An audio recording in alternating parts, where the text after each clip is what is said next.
नमस्कार दोस्तों, मेरा नाम परीक्षित है और ये वीडियो मैं उन लोगों के लिए बना रहा हूँ, जो एयरलाइंस कंपनी से बहुत त्रस्त हैं, जो एयरलाइंस कंपनी कस्टमर का पैसा दबा के बैठे हैं और जो उनको रिटर्न नहीं कर रहे हैं, रिफंड नहीं कर रहे हैं। ये मेरी वीडियो उन लोगों के लिए है। इस वीडियो के माध्यम से वो अपना पैसा, अपना रिफंड मनी वापस ले सकते हैं। उसके लिए उनको एयरलाइंस कंपनी से बात भी करने की ज़रूरत नहीं है। सीधा हम एक जो मिनिस्ट्री ऑफ सिविल एविएशन की वेबसाइट है, उस पे हम अपनी ग्रीवेंस अपलोड करेंगे, रजिस्टर करेंगे और उस माध्यम से आपको आपका पैसा वापस मिल जाएगा। मैं बताना चाहता हूँ कैसे करना है ये चीज़ें। जैसे आपको मैं एक सिनेरियो देता हूँ। लाइक मेरे केस में मेरे को लास्ट ईयर एक डेट पे ट्रैवल करना था, बट कोविड के कारण फ़्लाइट कैंसिल हो गई। बट जब फ़्लाइट खुली तो उस एयरलाइंस कंपनी ने मेरी टिकट बार-बार कैंसिल करी। मैं बार-बार रीशेड्यूल कराता था टिकट, वो बार-बार रीशेड्यूल भी करते थे पर मेरा पैसा रिटर्न नहीं करते थे। लास्ट में उन्होंने मेरी 6 बार टिकट कैंसिल करी और 6 बार मैंने रीशेड्यूल कराया। लास्ट में मैंने दूसरी एयरलाइंस बुक करी और अपना ट्रैवल किया। बट जब मैंने उनको अप्रोच किया तो वो मेरे को कहने लगे कि आप विदिन 1 ईयर कभी भी ट्रैवल कर सकते हो या विदिन 2 ईयर्स कभी भी ट्रैवल कर सकते हो, और वो भी सेम डेस्टिनेशन पे। जैसे हमको बैंगलोर से दिल्ली करना है तो बैंगलोर से दिल्ली ही करना होगा और उन्हीं 2 लोगों के साथ जिनकी टिकट बुक करी थी। तो इसमें मेरा बहुत बड़ा नुकसान था। कोविड के टाइम पे जनरली लोग अवॉइड करते हैं ट्रैवल करना और मैं उनके हिसाब से करना नहीं चाहता था अपना ट्रैवल।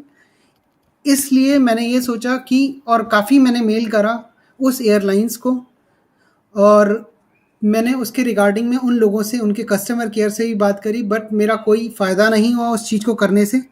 तो फाइनली मैंने ये सोचा कि जो भी ये एयरलाइंस कंपनी जिस मिनिस्ट्री के अंडर आती है, मेरे को उसको अप्रोच करना चाहिए। तो मेरे पास कुछ लिंक्स हैं, मैं आपको उस हिसाब से आपको बता रहा हूँ। जैसे एक ये पोर्टल है, ये department of administrative reforms and public grievance का पोर्टल है। आप इस पे जाइए।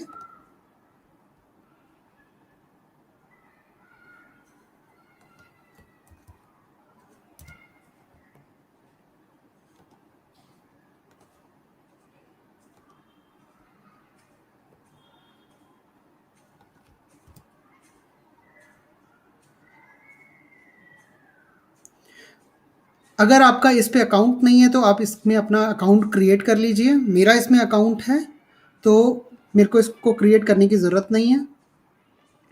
मैं सीधा ही साइन इन करता हूँ। साइन इन का यहाँ पे है।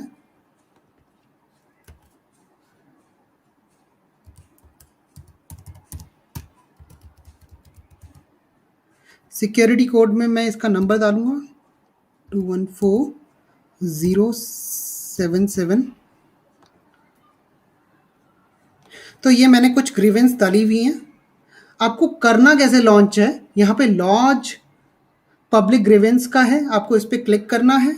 अब आपको ध्यान रखना है कि ये ग्रीवेंस इनसे ना रिलेटेड हो। आरटीआई मैटर, आपका इधर आरटीआई मैटर सॉल्व नहीं होगा। List of subjects topics which can not be treated as grievance, तो ये है आरटीआई मैटर्स है, कोर्ट रिलेटेड इश्यूज हैं, रिलीजियस मैटर्स हैं।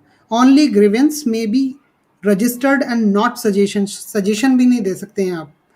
तो आप इस पे एग्री करेंगे, I agree that my grievance does not fall in any of the above listed categories, और उसके बाद उसको सबमिट करेंगे।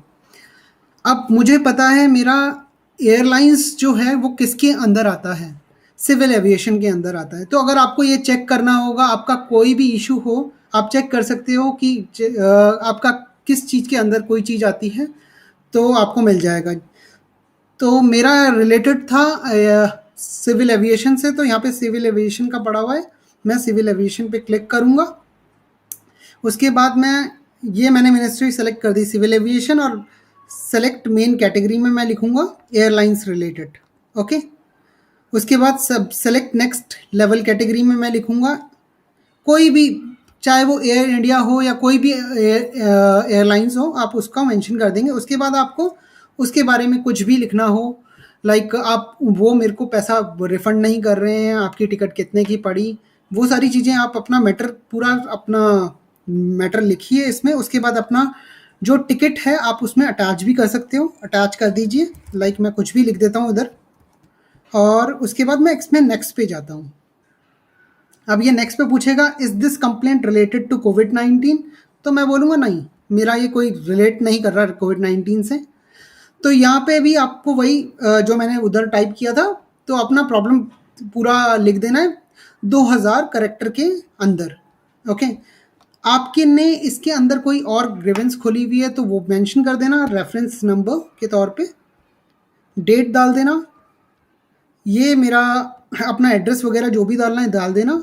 यहाँ पे आपका एड्रेस है, कंट्री है, स्टेट है, ईमेल आईडी, फ़ोन नंबर सब कुछ दे रखा है।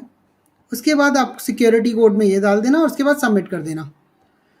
जैसे ही आप सबमिट करेंगे ये ग्रीवेंस आपका अलाइन हो जाएगा, आपका चला जाएगा मिनिस्ट्री ऑफ सिविल एविएशन के पास और वो किसी को असाइंड हो जाएगा। पहला तरीका ये है।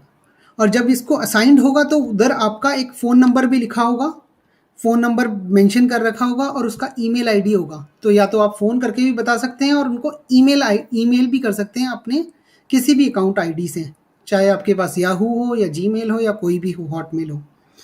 पहला तरीका ये है। दूसरा तरीका मैं आपको बता रहा हूँ, आप सिविल एविएशन की साइट पे जाइए सीधा, जैसे मैं अभी जा रहा हूँ सिविल एविएशन की साइट पे।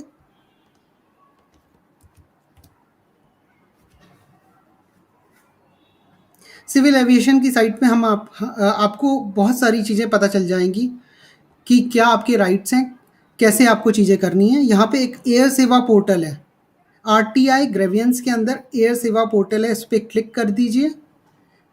इस पे भी आप अपना एक ग्रेवियंस लॉन्च कर सकते हैं। तो इसमें आपको या तो साइन अप, आपको इसमें रजिस्टर करना पड़ेगा। जैसे मैं ऑलरेडी रजिस्टर हूँ तो मैं इसको सीधा लॉगिन करता हूँ। जैसे ही मैं इसमें लॉगिन करूँगा तो मैंने अपना, आपको ग्रीवेंस डालना है तो ग्रीवेंस ओपन करना है, रजिस्टर करना है तो एक रिपोर्ट न्यू ग्रीवेंस करिए। उसके बाद वो ग्रीवेंस किससे रिलेटेड है, एयरलाइन से रिलेटेड है तो एयरलाइंस को सेलेक्ट करिए, नेक्स्ट करिए।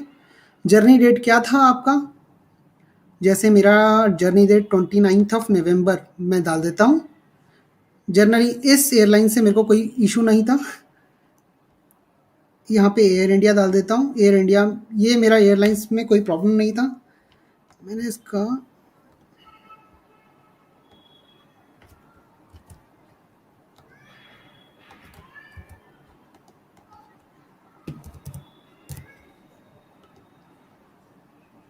जैसे ही मैं ये डालता हूँ वैसे ही मुझे एक ओटीपी आता है।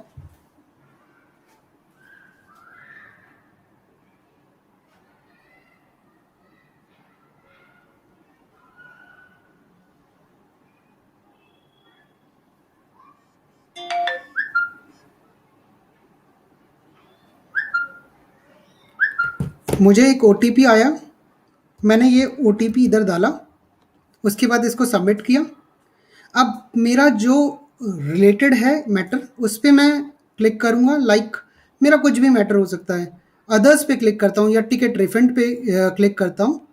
मेरा टिकट से रिलेटेड इशू है तो मैं अपना अपना प्रॉब्लम इधर लिखूँगा 1024 कैरेक्टर के अंदर। उसके बाद मैं अटैच कर सकता हूँ, कुछ भी चीज़ हो अटैच करने की। उसके बाद आपने कोई प्रीवियस ग्रीवेंस, कोई ग्रीवेंस आपने ओपन कर रखा हो तो वो आप मेंशन कर सकते हैं। उसके बाद प्रीव्यू और सबमिट में क्लिक कर सकते हैं, आपका ग्रीवेंस ओपन हो जाएगा।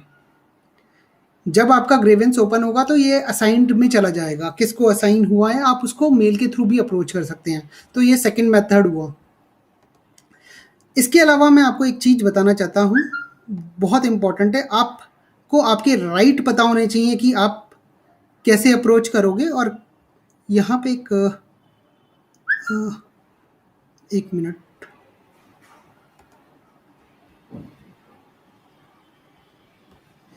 एयर सेवा पोर्टल पे हम क्लिक करेंगे और पैसेंजर चार्टर पे हम क्लिक करेंगे। उसके बाद यहाँ पे एक पीडीएफ फाइल आएगी। ये पीडीएफ फाइल बहुत इंपॉर्टेंट है, ये बोल भी रखा है यहाँ पे, passenger charter know your rights when you fly. तो मैं इसको थोड़ा सा नीचे करता हूँ। मैं इसके सारे डिटेल में नहीं जाऊँगा, सब चीज़ों के डिटेल में। इसमें बता रखा है आपकी फ़्लाइट अगर डिले होती है तो आपको क्या आपके कौन से राइट्स हैं, फ़्लाइट कैंसल होती है तो आपके कौन से राइट हैं, या boarding denied due to over booking तो आपके कौन से राइट्स हैं। तो आप एक बारी पढ़ लीजिए इन चीज़ों को और अकॉर्डिंगली आप अपनी ग्रीवेंस में मेंशन कर सकते हो, या आप उन पे आप उन अपनी ग्रीवेंस पे ओपन डाल सकते हैं वो चीज़ और उनको अप्रोच कर सकते हैं कि मेरे साथ क्या प्रॉब्लम हुई है। सो ये 2 मेथड हैं और इस पीडीएफ को पढ़ लीजिए, उसके बाद आपका सॉल्यूशन काफ़ी हद तक सॉल्व हो जाएगा। कुछ टाइम लगता है इस चीज़ को रिफ़ंड पैसा वापस आने में, क्योंकि मेरा पैसा वापस आया था, मैंने 6 महीने पहले टिकट बुक करी थी। जिस डेट को मैंने ट्रैवल करना था उस डेट पे एयरलाइंस कंपनी ने मेरे को बार-बार बोला कि कैंसल हो गई है टिकट, आई मीन कैंसल हो गई है फ़्लाइट, तो आप अगले दिन की फ़्लाइट बुक कर लीजिए। मैं अगले दिन की फ़्लाइट बुक करी तो फिर वो बोला कि फ़्लाइट कैंसल हो गई है। तो इस कारण मैंने दूसरी एयरलाइंस करी और खुद ट्रैवल किया दूसरी एयरलाइन से। बट मैंने इनको छोड़ा नहीं, मैंने सिविल एविएशन पे गया और अपनी ग्रीवेंस ओपन करी। तो होता क्या है, जब आप सिविल एविएशन पे जाते हैं, अपनी ग्रीवेंस ओपन करते हैं, जिनको ये असाइन होती है आप उनसे कांटेक्ट करते हैं, वो अथॉरिटी आपको कांटेक्ट करती है उस एयरलाइन से। ठीक है, तो ये एक अच्छा मीडियम है। आप कंज्यूमर कोर्ट भी जा सकते हैं इस चीज़ के लिए, बट मेरे हिसाब से ये सबसे अच्छा मीडियम है। अगर उस एयरलाइंस का कस्टमर सपोर्ट आपको हेल्प नहीं कर रहा, आपके पैसे रिफंड नहीं कर रहा, तो विद इन 2 मंथ्स और 1 मंथ के अंदर आपके पैसे रिटर्न भी आ जाते हैं। ये एक बेटर वे है, आप उसको ट्राई कर सकते हैं। Thank you.